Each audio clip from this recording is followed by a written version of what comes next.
Hi, it's Adam. Before we get to what's going to be published here, I wanted to give you a little update on what's going on and why these are being published. So if you're my friend on Facebook, you may be following the updates on what's going on with me, my health. If you're not my friend on Facebook, by the way, you can go to adamhorton.com. There's a contact tab, and there's a link to my Facebook page from there. My Facebook is public, so you don't have to be my friend in order to see what's on there in case that matters to you. But in any case, I know a lot of listeners are my friend on Facebook, and if you're not, I'm going to be going in for a bone marrow transplant in just a couple of weeks. And this is good. The 6 months of treatment that I've had so far have had the goal of getting my leukemia into enough of a remission that bone marrow transplant is an option. If the bone marrow transplant is successful, I should be cured of this cancer. Live the rest of my life, watch my kids grow up, all that good stuff. Have a donor. It's my brother. Really, we're just hoping that goes well, and I'll be going in for that. From everything I've heard, it's not going to be pleasant. I'm going to be in the hospital for at least a month, and then when I get home, I'm going to need a lot of care, a lot of hospital visits, and it's going to be a very long time until I have my life back. That on top of the fact that, my second child came 5 weeks early, and we had a lot on my plate. In any case, the podcast, right? I'm not going to be in a position to publish more episodes of the podcast for quite a while, and bone marrow transplant has a lot of risks. There's a lot of additional chemo and radiation I'm going to be getting, and so I've got some stuff on my computer, some episodes, some mini-sodes of the podcast that were recorded. Some of these a very long time ago, and it just doesn't make sense for them to sit on my computer anymore. We don't have a regular publishing schedule. It's going to be a very long time if that ever happens. I've got 4 mini-sodes, and I want to publish them. One of them is one that Jake and I did in preparation for Parker being born over 2 years ago. We just never needed these. The other 3 are 3 things that Wandering Winder made, mostly for the same purpose, but some of them came afterward. So, I'm going to publish all these. You're going to be able to listen to them, but there's a very, very good chance that that's going to be it for content on the podcast for a long time. I don't know how long that's going to be, but if you want updates on that, probably my Facebook page is the best way to get them, unless you want to message me, go to the Discord server or anything like that. Can't promise you I'll be in a state to respond to it, but that's where we're at. So, hope you enjoy these mini-sodes, and I hope that I hope I get back to doing this soon. Well, the haters gonna hate, and the fakers gonna fake, baby. I'm just gonna make, making luck, a mini podcast. Making luck, minisode. This is Wandering Window welcoming you back for another Making Luck minisode. In one of my previous minisodes, I discussed green speed and talked about, how much do you want to build, focusing on the case where only one kind of green card matters. Basically, province is the only thing that matters. And this is, part X+1 in our billion-part series on endgame play. That was the previous part. This is kind of a direct sequel to that. And the conclusions from that episode, I think, are a pretty good rule of thumb, rough baseline, rough estimate. But it's more complicated, right? There are always other green cards. There's always more that matters than only provinces. And we touched a little bit on that when I talked about tiebreaker points, but there's a lot of other things that are a factor, and sometimes it's not just tiebreaker points, right? So there's always other points available, at least in the forms of duchy and estate, and often there are other things besides those as well. And 3-pile endings are also a pretty big factor on how much you want to build versus green and all of that stuff. These things are all related to each other. and add a lot more complexity than what I talked about before. But like I said, this is a billion part series, so we can only tackle so much at once. I'm going to talk very briefly for a moment about three pile endings. Um, though for the most part, that's a very, very big topic that deserves at least one episode apart from this. And probably you could devote many multiple episodes to three pile endings and maneuvering for them and things of that nature. But I'm going to touch on them very, very briefly right now and then spend most of this minisode talking about how adding more points to the system affects how much you want to build. But okay, three pile endings, there's kind of two opposite things that three pile endings pull you in that you should be aware of, and it's going to be different for which one you want to do depending on the exact situation. Again, another episode, another time. But basically, right, if a three pile ending is going to be likely, you want to have more points so that your opponent can't three pile and win against you because they have to also score points. And unless one of the piles itself is points, then they can't do that at the same time very easily.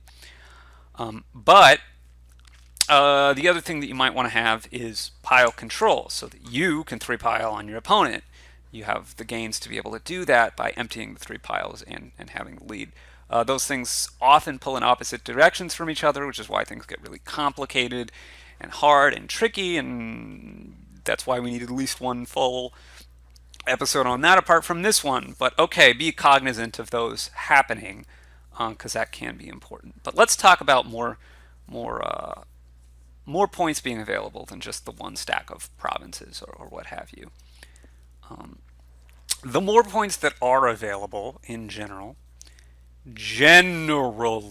and again, there's going to be some exceptions, we'll get into a little bit of that later on here, but generally it means you want to build more, which generally means you want to green later. Yeah, build more, though, is the big thing, right? And that's assuming that these points are things that you actually, the way that you get them is by buying things that get them for you, or by playing them. So, VP chip cards that you get VP chips from playing a card, that works here. So, your monument, your bishop, your goons, that works here in terms of building. But your normal green cards are that way. A lot of the landmarks is the word that I'm looking for. A lot of the landmarks work this way, but not everything, right? So wall is a landmark that doesn't work this way, right? You don't get more points by building more. You get fewer points by building more, usually. Wolf Den can kind of work either way, depending, but yeah, you don't want to build more if building more means you lose points. The point of building more is to be able to have access to the more points that there are, right? So, anyway, having more points generally means that you want to build more, assuming that building more gets you the access to those points. And we'll go a little bit more into some of the weird cases on that later. But let's talk about why what I just said is mostly a true statement. And that's at the most baseline level. If there are more points, then the game is going to last longer. Or, to be a little bit more precise, one player or another, maybe both, can make the game try to last longer in general. And what really is the case here is longer games want you to build more. And this goes back to something I said in that previous minisode, which is to say that when I talked about the number of points you have at the end of the game is the amount of time that you're greening times the number of points per turn that you're scoring. So if the game is going longer, that time variable increases. And so you want to have built more so that you can convert to the maximum of the product of your amount that you're scoring per turn times the number of those turns. The more turns you have, well, you want to square up. So if you're scoring 1 point a turn for 10 turns, or you could score 2 points a turn for 6 turns, 2 points a turn for 6 turns is better. You're almost never scoring 1 or 2 points a turn because that's a really small number, but you get the idea here. It's worth eating into a few more turns before you start to score, if there's going to be enough time to score later on, right? If there were only, uh, you know, 6 turns, then 6 turns of 1 point is going to outscore, um, you know, 2 turns of 2 points, the 4 turn cost of building that much more. But if the game is longer, then yeah, basically, yeah. So let's phrase it a different way that maybe will help some of the other of you. But it goes back to this, your points being equal to payload times time. Um, if if we're racing to 4 or 5 provinces, and you've built your deck to race to 4 or 5 provinces, and you do that, and you get to 4 provinces, or you get to 5 provinces, then what do? You sputter out and stall, right? In a lot of cases, your deck, if you've planned to build to 5 1 province turns, you're not going to be able to do a lot after you get to those 5 provinces because you've planned for 5.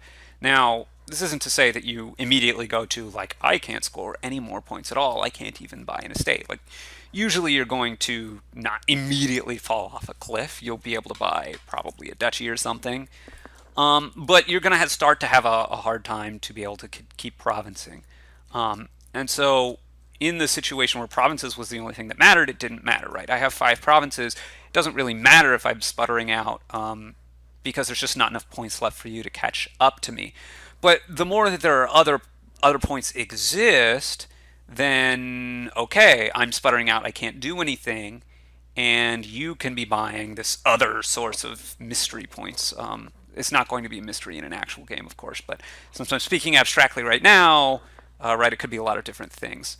Um, so you sputter out, and the other person goes for all of those alternate points, and then finishes up the provinces later because they've built a lot, or they built a lot and they have more options basically, and you can't do much. You just have to, oh, maybe I can buy a duchy, and maybe I can buy another duchy.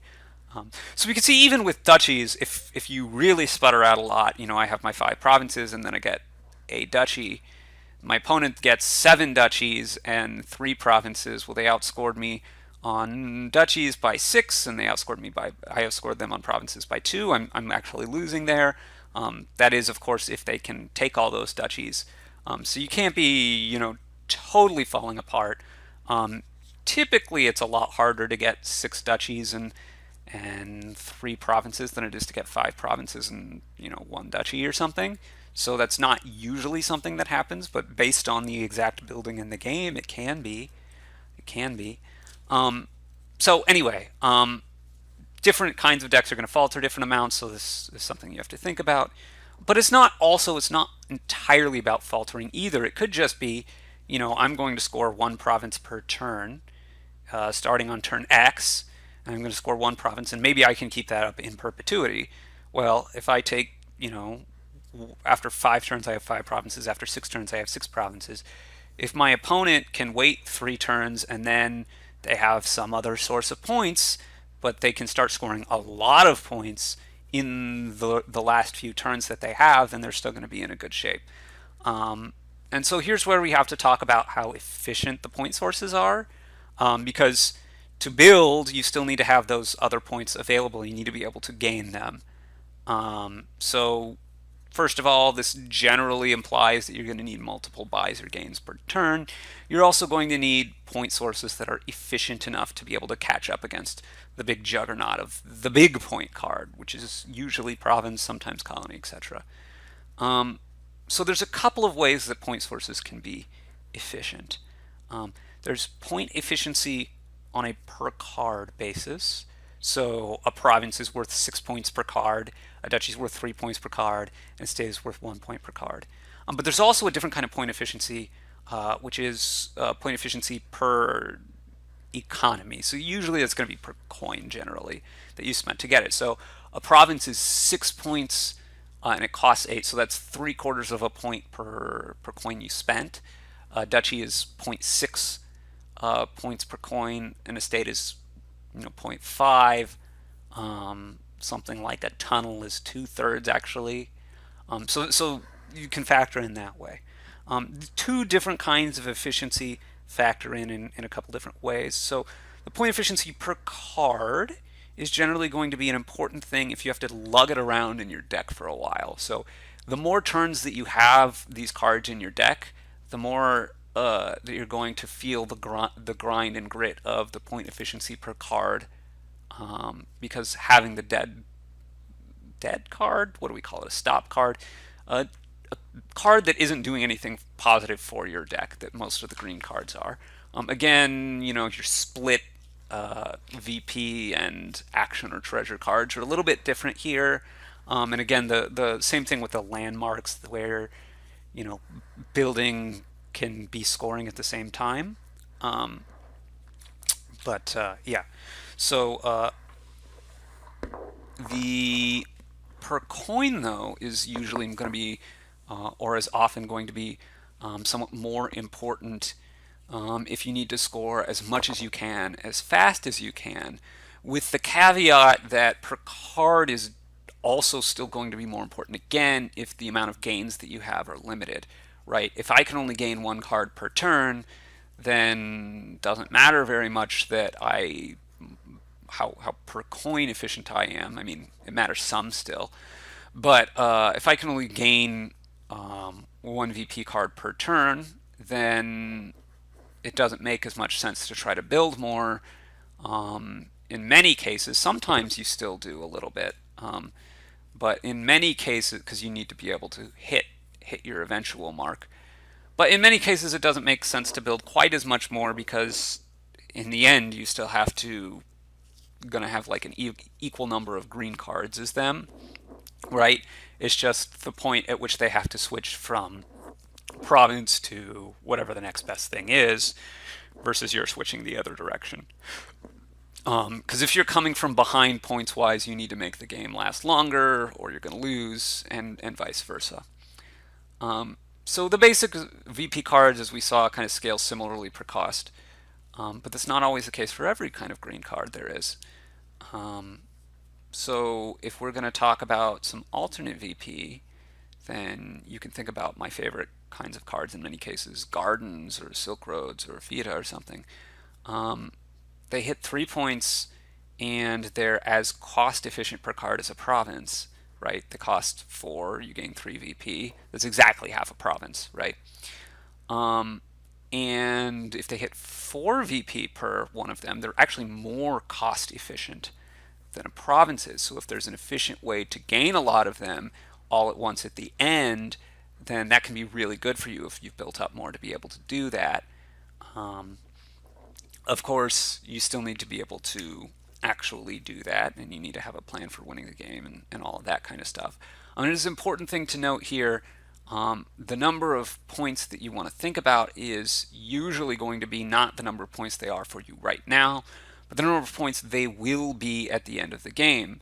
So if I'm buying a Gardens now and I have 37 cards, it's only worth 3 points, but unless the game is ending in the next turn or two, it's probably that the Gardens are going to be worth at least 4 points for me before the game ends. So that's something to keep in mind. Same thing with Silk Road, same thing with Fiat and all of that kind of stuff.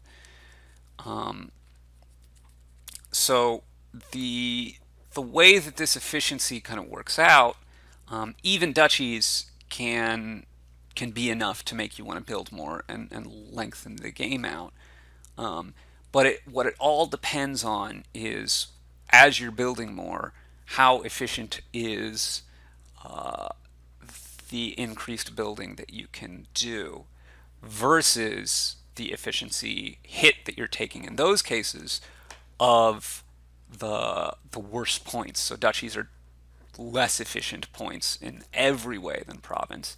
But even so, they can have the effect of lengthening out the game if by building more you get a more efficient payload by a significant margin. So, if you can get, I don't know, like 4 cost reducers in play. Let's say there's only Necropolis as your village, and you can get 2 bridge trolls in play, 1 turn, and 2 bridge trolls in play the next turn. So everything costs 4 less. Suddenly the duchies become actually efficient, and you can get a lot of them, boom, boom, boom, right at the very end. And so that can have the duchies there can have the effect of lengthening the game out. Even if your opponent's gotten 5 provinces, then you can get so many duchies that maybe it's still worth it for you. It's a weird board that would be the way that it ends up, but it's not never that it happens, right? So right, if I can get basically here, what we're talking about is 4 duchies in this case, because the duchies are worth exactly 3 and the provinces are worth exactly 6. 4 duchies equals out 2 provinces. So if I win the quote unquote duchy split if by 4, which is to say maybe the duchies don't exactly run out, but if I have 4 more duchies than my opponent at the time the game ends, my opponent has 2 more provinces than me, then we're equal on each other.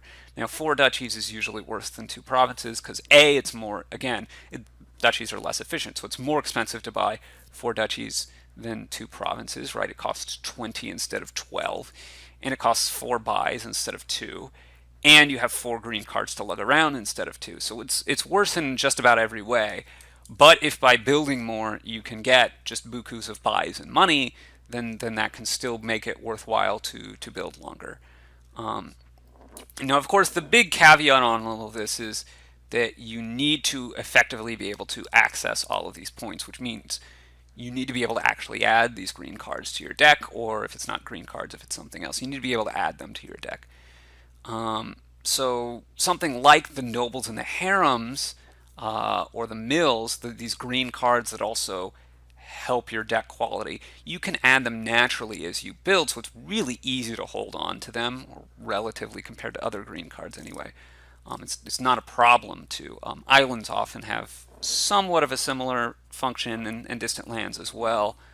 Um, so it's harder to get at them, or it's easier to get at those than other green cards. But many other of the green cards is harder to get at. So if we go back to our Silk Roads, our Gardens, our Fiefdom, especially something like Fiefdom, it's very hard to access those points by building more in a lot of cases. Not every case, obviously, depends from board to board.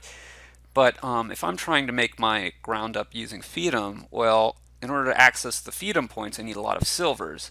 So I need some way to be able to gain not only a bunch of extra Fiefdoms, but a bunch of extra silvers. If I already have them, then great, it's not that hard. But building more is usually not just adding a million silvers to your deck, particularly in what we're talking about here, because if you remember again, usually for that kind of thing to work, you need to be gaining more than 1 at once. And if you have 80% of your deck is silver, then it's great. You can province every turn. But if you're taking longer to build to get you that far, then you're far enough behind that you probably need to be gaining multiple green cards a turn, which is something that's hard to do when 80% of your deck is silver. Not impossible, and sometimes it's still a good thing to do. But usually that's not the way that you're building more if Fiefdom is kind of the thing that's going on. Unless you have some way to gain a whole bunch of silvers right at the very end, which is sometimes possible, right? You get a bunch of the Fiefdom first, somehow you don't have a problem with them being in your deck, and then I don't know, you gain one huge masterpiece or something, right? So there are a few ways of getting around that with Fiefdom. It's much more possible with a lot of the other cards because, if we go to a Gardens or something, I've built and built and built. I've naturally adding a lot of cards to my deck, and then I can buy 2, 3, 4 Gardens in a turn, and then at the end of the game, I buy, I have tons of extra buy here because I had a workers' village as my village in my draw stuff.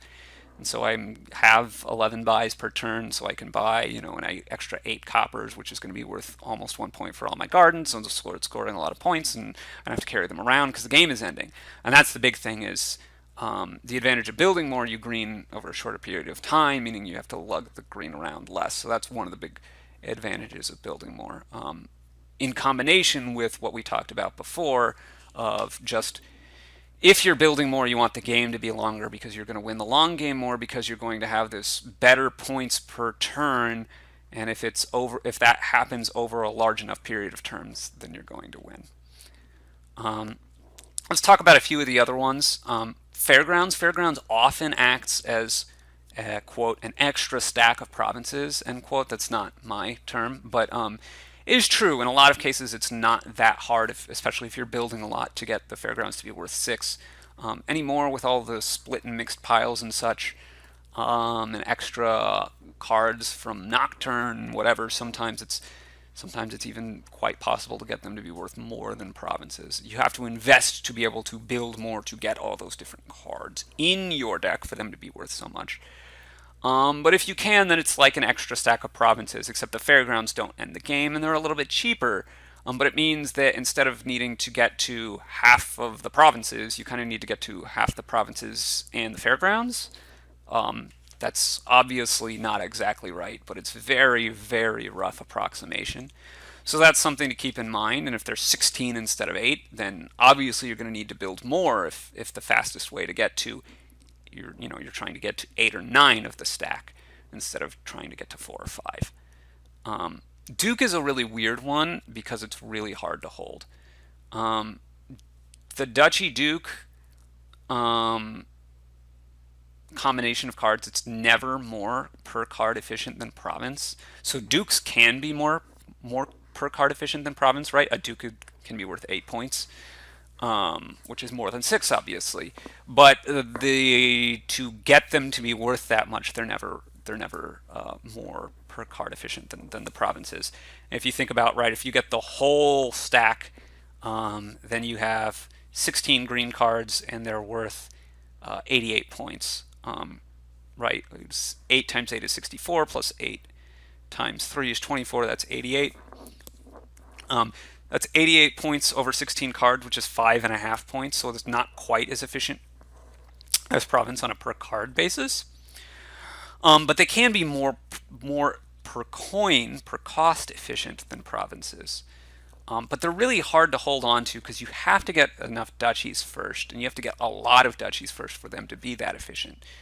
Now, of course, the thing about Duchy Duke is because it is eventually worth so much more points overall, then you kind of win the long game in many cases, and because you need to get the duchies first for them to be worth points, then sometimes you need to win the split enough, and so that leads to needing speed more often, and that's kind of another subject, and it's going to be a different episode and all of that.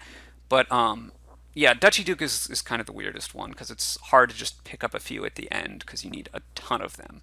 And then there's some other stuff that isn't necessarily like, oh, well, I'm going to get all of these gardens at the end and that's going to make me overcome, or I'm going to get all of these Silk Roads at the end. But the general point is that if you are building more, then you usually have more ability to be able to switch for whatever of this or that is lying around, provided that it's not something that you need to get very sequentially, that I have to get all of this exact card, and then I have to get all of that exact card.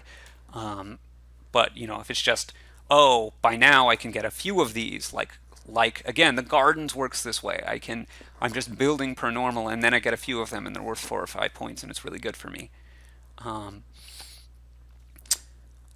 So it's easy to get if you build more because you just have more options. I can get this or that. I can get province or gardens or Silk Road or whatever is available, right? You can just say, I'm going to build more, and whatever you get, I'm going to get the other thing. And because I've built more, my payload is more explosive, and maybe I get some points that are slightly less efficient than yours, but because my payload is bigger over a longer amount of time, the difference in green card efficiency is not so big, and I'm going to be able to win because the game's going to last long enough that my increased quality of deck is going to pay off. So a few of the things that we're talking about here, Conquest. Actually all the VP chip cards have infinite per card, basically infinite per card efficiency. The often case it's not quite infinite, but basically it's infinite because it's a chip. It's not a card that actually goes in your deck. Some of the landmarks can work this way as well, but anyway, you have an infinite from the VP chips. Conquest works similarly. You're technically bounded by the number of silvers, right, you can gain. So if the silver pile runs out, then Conquest doesn't do much good for you anymore. But if I buy 6 conquests in a game, that's a huge stack of points. And if I've built a lot, then I have access to them. So conquest is assigned to build more in a lot of cases because it's this huge stack of points that's available to you. Obviously, you need to be able to deal with the silvers somehow, so that either you're just getting the huge stack of points once, or you can deal with the silvers in such a way that having, uh, you know, 10 silvers in your deck isn't going to be able to stop you from doing that turn after turn. There are not a lot of decks that can deal with adding 10 silvers and still be able to draw enough that they can get all of the buys and such that they need to be able to do that turn after turn. So if you need to do it turn after turn, then maybe it's not so great. But if you're just going for one big turn, then Conquest can be really good for you. And you can build, in many cases, to go for one big turn because you just keep adding payload and only score points at the very end, which is one of the great things about building more. Anyway, Conquest works that way. Fountain, the landmark that pays you off for having 10 or more coppers, you would think this would be bad for building more because building more usually means you want to get rid of your garbagey cards like coppers, but that's not always the case because sometimes you have a bunch of free buys floating around and you can just buy 8 coppers at the end, like I talked about earlier. And if you kept only a couple around, then boom, that's 15 free points for you. So it can be really good for building more, because part of the building is just adding a few coppers with extra buys. It's very easy for you to do if you've built more buys into your deck anyway. Conversely, it doesn't always work that way because, sometimes the buys aren't cheap, or the person who's getting the provinces faster can easily add a few coppers as they do that, in which case it's fairly neutral. Something that's not going to work that way the same though is Palace.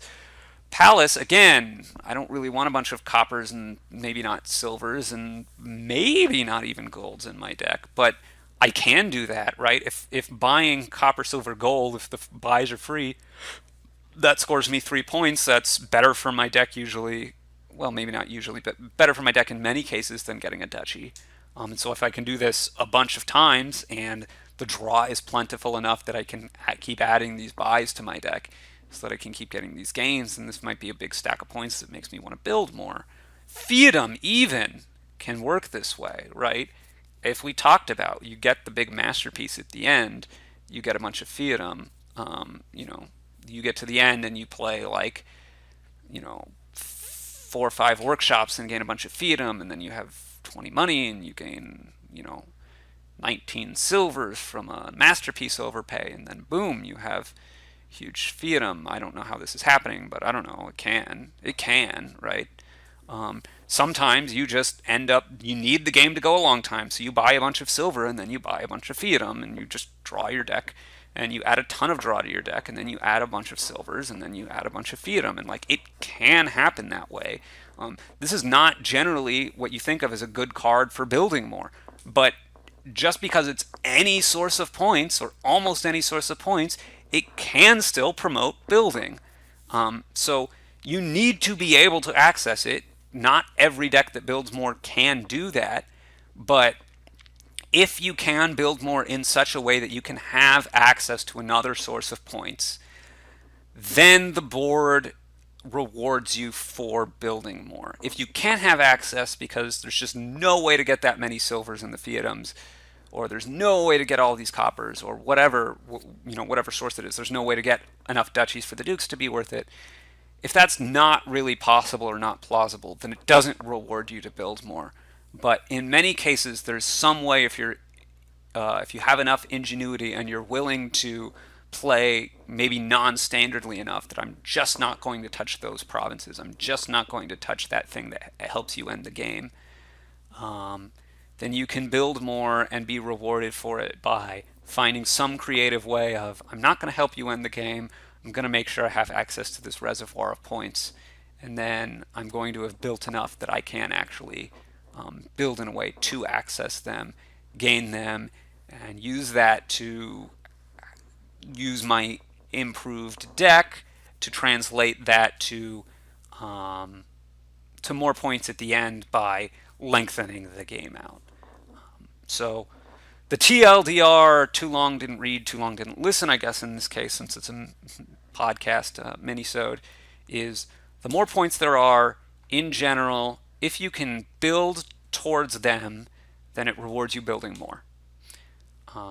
Because you can go for whatever other source of points that your opponent isn't going for, and then the longer game is always better for the person whose deck is better. I probably shouldn't say always because there's always an exception. See what I did? Anyway, that's the general point here. Of course, 3-pile endings is going to throw another monkey wrench in that, and if they can actually just pile drive the provinces fast enough, then like you still just can't build forever. Eventually, you do have to stop building, but this is just something to keep in mind. Anyway, hope you enjoyed this mini-sode. You can reach us on all of the usual places: forums, Discord, smoke signals, carrier pigeons. Please not the carrier pigeons, like they carry disease sometimes. But, you know, do what you have to do. Anyway, love to hear back from you. Love to get feedback, some corrections or some questions about what about this kind of situation. Obviously, can't cover everything here because it is just a 33-minute mini-sode, at least on my end. The intro is going to make that a little longer, but, you know, what have you. Anyway, would love to hear some feedback from you, and if there's good enough suggestions and good enough points, we can add that in later on into our next part in our billion-part series on endgame play. I'd be happy to do that because it's all about learning and getting better together.